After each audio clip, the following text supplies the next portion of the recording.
Hey everyone, I'm Lux, and this is True Crime with Lux. Today I'm going to be discussing Daniel LaPlante. Born May 15th, 1970 in Townsend, Massachusetts, he didn't have a great childhood. It's alleged that he was sexually and mentally abused by his father when he was a young boy, and when he entered his teen years, his psychiatrist also abused him. His family home was said to look like a junkyard, with old cars and trash all over the property. In school, he was a quiet person and a bit of a loner, but if someone did try to talk to him or even be friendly, he was not friendly back. He spent a lot of time by himself in the woods. By the time he was 15, Daniel started breaking into people's homes. He would break in and steal things of value, but soon realized he could also mess with their minds. He started to move little things here and there, then would leave things that didn't belong to get into the heads of the people he was burglarizing. This all took a terrifying turn in 1986 when Daniel became obsessed with 15-year-old Tina Bowen. They had gone on one date together, but students started telling Tina that Daniel was a troubled kid, and she realized he was a little odd because the date consisted of him asking about how her mother died. When her father, Frank, learned that Tina was seeing him, he told her she was not allowed to anymore because he knew the rumors around town about Daniel. The family thought that would be the end of things. Unfortunately, they were wrong. The Bowen family lived on Lawrence Street in Pepperell, not far from Townsend. For several weeks, strange things started happening in the home.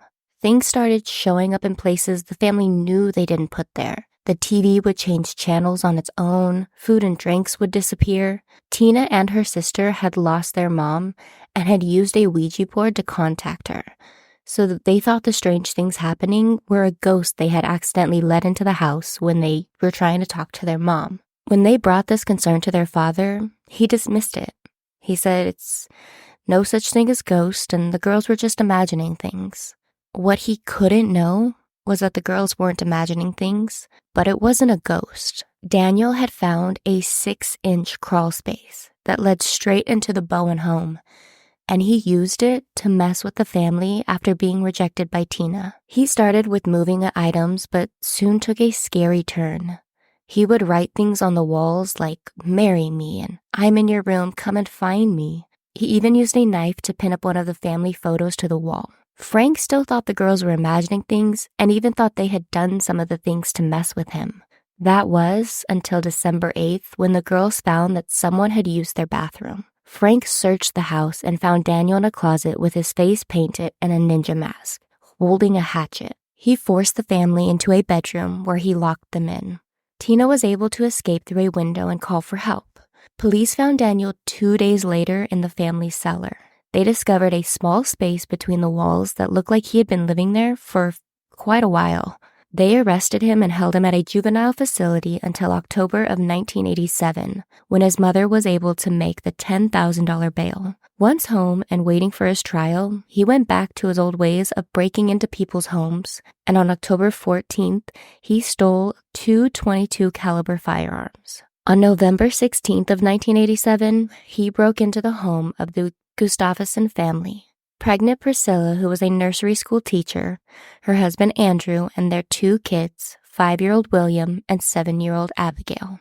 A few weeks later, on December 1st, Daniel went back to their home, armed with the guns he had stolen. He tried to claim later that he didn't expect them to be home. When he got there and realized that there were people there, he confronted Priscilla with the gun and forced her and her son into a bedroom. He put William in the closet while he tied Priscilla to the bed and shoved a sock in her mouth. He raped her before shooting her twice in the head. When he was done, he took little William into the bathroom, where he drowned him in the tub.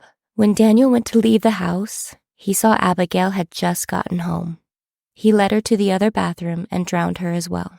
He then left and went home like nothing had happened and attended his niece's birthday party. Back at the Gustafson home, Andrew had been trying to reach his wife on the phone, but no one was answering, so he went home to check on them. When he returned, he said the house was quiet and all the lights were off, and he had a really bad feeling, so he started to search the house. He found his wife first, but she was face down on the bed, covered in blood. He ran outside and called for help. He told police he was too afraid to look for his children because he didn't want to find them dead as well.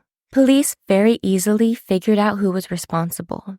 Daniel had left DNA at the scene, and his clothes and gloves were behind the house, still wet from drowning the children. The tracking dogs used the shirt and led investigators to Daniel's home. Police took him in for questioning, but he denied it, and with the DNA results not back yet, they didn't have enough to hold him, so they let him go.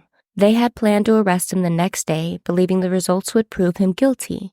However, Daniel fled. A massive manhunt began to find him. While on the run, he continued to burglarize homes and was soon found on December 3rd, hiding in a dumpster.